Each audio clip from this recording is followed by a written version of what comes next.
Slice of Life, home of every soul.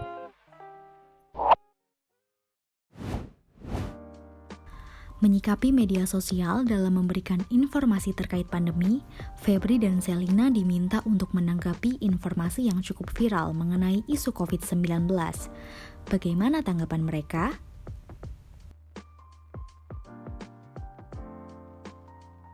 Sebelumnya aku benar-benar turut berduka juga sih untuk keluarga dan orang-orang yang ditinggalkan.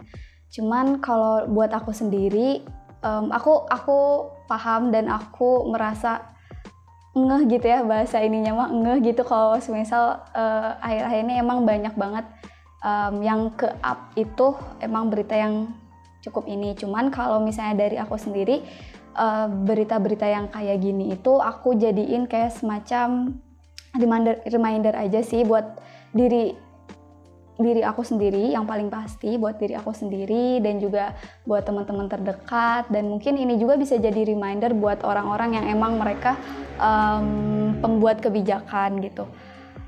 Sebenarnya tapi ada juga mungkin orang-orang yang ketika dikasih berita-berita yang emang sifatnya kayak gini gitu, ada juga yang mungkin mereka malah jadi tambah anxious atau tambah cemas gitu. Dan itu pun terjadi sama orang tua aku ya, dimana setiap hari mereka mengonsumsi berita yang kayak gini. Tapi ini juga bisa jadi cerminan untuk di kedua belah pihak, baik itu kita sebagai individu dan juga masyarakat, maupun mungkin bagi mereka yang sebagai pembuat kebijakan gitu. Mungkin mereka harus lebih memperhatikan lagi dan mencari solusi untuk hal atau bencana ini gitu. Yang paling pastinya yang lebih efektif dan efisiensi sih. Gitu sih dari aku. Ngelihat berita kayak gitu, sumpah sih sedih sih lihatnya. Maksudnya ini udah berlangsung berapa lama ya? Udah kurang lebih 2 tahun mungkin pandemi ini di negara kita gitu. Kenapa orang-orang tuh masih ada aja gitu yang memang ya dengan keegoisan mereka dan juga prinsip-prinsip mereka yang berbeda gitu. Sebenarnya nggak salah untuk berbeda, cuman seenggaknya jangan merugikan orang lain juga gitu. Dan lihat by angka sebanyak itu, menurut aku ini udah benar-benar fatal banget sih. Dan mungkin seenggaknya ya kita harus mulai sadar lah gitu, ini tuh real adanya dan memang semengerikan itu loh gitu. Kalau nggak percaya, ini buktinya gitu ya. Semoga orang-orang makin sadar dan peduli sama lingkungan kita. Aku nggak paham kenapa orang-orang bisa begitu langsung kayak percaya terhadap hal yang emang nggak ada, bukan sama ahlinya gitu kan. Karena kan kalau misalnya aku lihat kasus ini tuh dan baca di beberapa sumber lain juga, emang beliau kan emang bukan ahli di bidang itu kan, di bidang COVID dan lain-lain gitu. Dan itu mungkin bisa jadi ini juga sih, kayak semacam cerminan juga gitu, like literasi dari kita dan juga masyarakat yang lainnya itu masih kurang banget gitu. Padahal udah jelas-jelas kayak semacam cara penyebaran si COVID-19 itu gimana, terus cara menyikapi ketika kita ada di lingkungan yang emang terdapat orang yang terjangkit sama virus itu harus kayak gimana gitu, dan itu emang udah terbukti.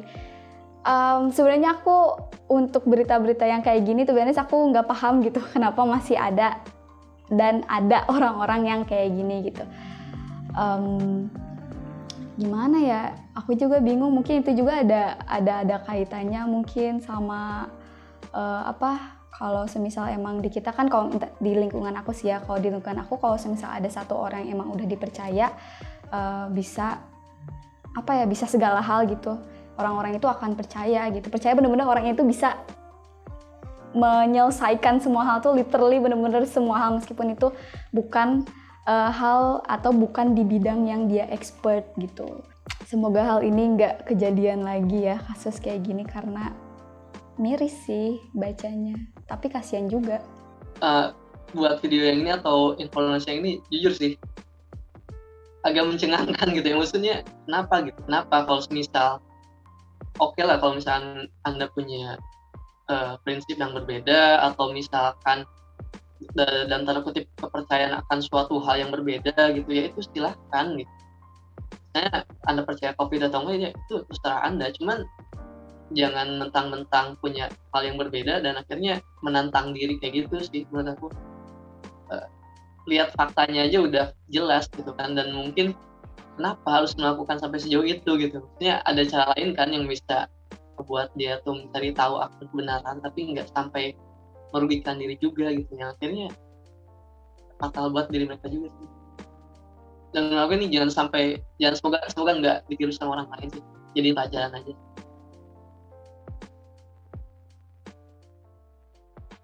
Aku bingung menanggapi berita yang satu ini, tuh honest, bener aja nggak bohong. Karena ya aku pikirin itu, aku nggak tahu latar belakang dia kenapa bisa sampai menerima uang suap. Tapi apapun latar belakangnya, apapun alasannya, itu yang paling pasti nggak dibenarkan sih, nggak ada pembenaran untuk semua hal itu. Cuman yang aku bingungin tuh kayak apa ya, kenapa bisa gitu orang-orang di saat kayak sekarang, situasi sekarang dimana bener-bener dibutuhkan hati mereka tuh malah jadi tidak berhati sama sekali gitu loh. Dan kenapa orang-orang yang kayak gini tuh bisa jadi bagian dari, aku cuman bisa what a shame guys, what a shame. Kalau yang ini gak habis pikir sih ya. Kita lihat sekitar kita gitu, kanan kiri kita semuanya tuh kalau nggak sakit, khawatir, sedih gitu kan lihat kondisi sekarang, kok bisa gitu orang-orang di luar sana dengan mudahnya gitu memanfaatkan kesempatan. Ya terlepas dari kondisi dan juga ya keadilan yang memang sekarang lagi diperjuangin gitu ya. Ya berharap aja sih semoga istilahnya hukumnya benar-benar ditegakkan aja gitu. Jangan sampai orang yang salah malah dibenarkan gitu, dan jangan sampai hukum Tuhan itu tiba-tiba turun. Semenjak pandemi semuanya makin berjarak gitu, makin terbatas ya, lama-lama kayak persahabatan, pertemanan gitu kan, terus kayak silaturahmi itu mulai perlahan pudar aja gitu. Normalnya kalau misalnya normal tuh finansial tuh naik turun kan, apalagi sekarang pandemi gitu, ditambah PSBB sama PPKM gitu, makin menjadi-jadi. Pandemi ini tuh nyadarin kita kalau bahwasanya we are our main characters within our life, nggak sih? Kayak sebenarnya kita itu tokoh utama di dalam kehidupan kita sendiri, so just be focused on yourself. Anak muda gitu kan sering berpikirnya tuh ya gimana nanti aja, gimana nanti gitu. Nah mungkin ya dengan kondisi sekarang tuh kita mulai berubah prinsipnya, jadi nanti itu gimana.